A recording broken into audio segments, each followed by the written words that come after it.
السلام علیکم پیارے دوستو، آج کا پیش خدمت قصہ ہے پٹھان کون ہے اور کس نبی کی اولاد ہے، اور آپ صلی اللہ علیہ وآلہ وسلم نے پٹھانوں کے لیے کیا دعا فرمائی تھی۔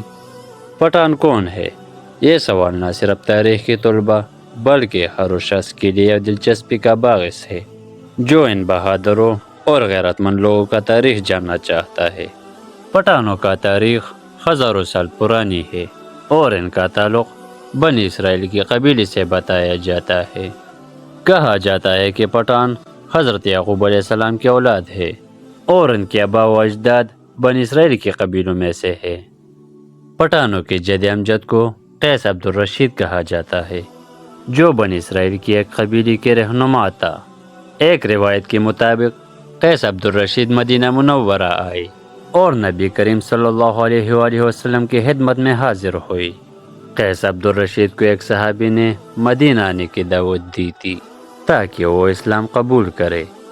قیس عبد الرشید نے نبی کریم صلی اللہ علیہ وآلہ وسلم کی دست مبارک پر اسلام قبول کیا اور ان کے لیے دعائیں حاصل کی۔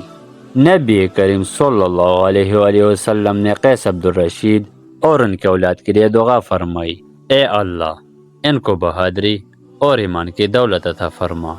قیس عبد الرشید نے اس دعا کو اپنے سب سے بڑی میراث سمجھا۔ مدینے سے واپس آ کر قیس عبد الرشید نے اپنے قوم اسلام کی دعوت دی اور پورے قبیلے کو مسلمان بنایا۔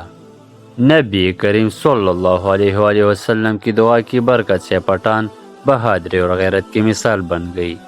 پٹھان نہ صرف بہادر ہے بلکہ اپنے ثقافت اور اپنے روایات پر مضبوطی سے قائم ہے۔ پٹھان زیادہ تر افغانستان، پاکستان اور دیگر علاقوں میں آباد ہے اور اپنی سرزمین سے بے حد محبت کرتی ہے۔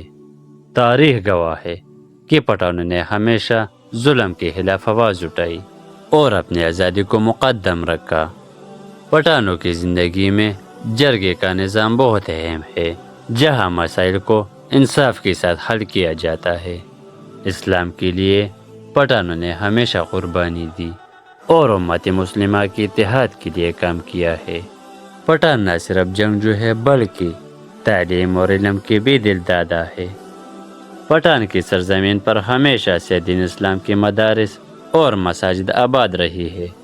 پٹھانوں کے لیے نبی صلی اللہ علیہ وآلہ وسلم کی دعا ان کی زندگی کا حصہ بن گئی ہے اور وہ ہمیشہ اس دعا کو یاد رکھتے ہیں۔ پٹھان اپنے مہمان نوازی کے لیے دنیا بھر میں مشہور ہے۔ ان کے لیے مہمانوں کو خوش آمدید کہنا ایک عبادت کا درجہ رکھتا ہے۔ پٹھانوں کی دعوتوں میں خلوص اور محبت جھلکتی ہے اور ہر مہمان کو شاہانہ انداز میں عزت دی جاتی ہے۔ پٹھانوں کی روایتی خوراک ان کے کلچر کا ایک لازمی حصہ ہے جو ان کی تاریخ اور ورثے کی عکاسی کرتی ہے۔ پٹھانوں نے ہمیشہ اپنے سرزمین اور آزادی کے لیے بڑے سے بڑے قربانی دینے سے دریغ نہیں کیا۔ تاریخ پٹھانوں کے ایک ایسے عظیم رہنماؤں سے بھری ہوئی ہے جنہوں نے اپنے قوم اور دین کی حفاظت کے لیے شاندار خدمات انجام دی۔ پٹھان علم کے طلبگار بھی ہے اور اپنے بچوں کو تعلیم کے زیور سے آراستہ کرنا اپنا فرض سمجھتی ہے۔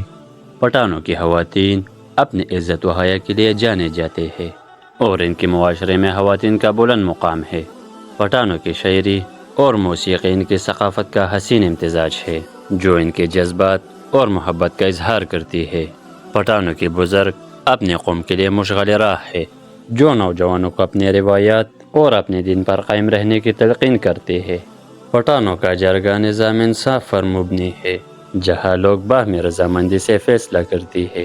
یہ نظام ان کی روایات کا حصہ ہے۔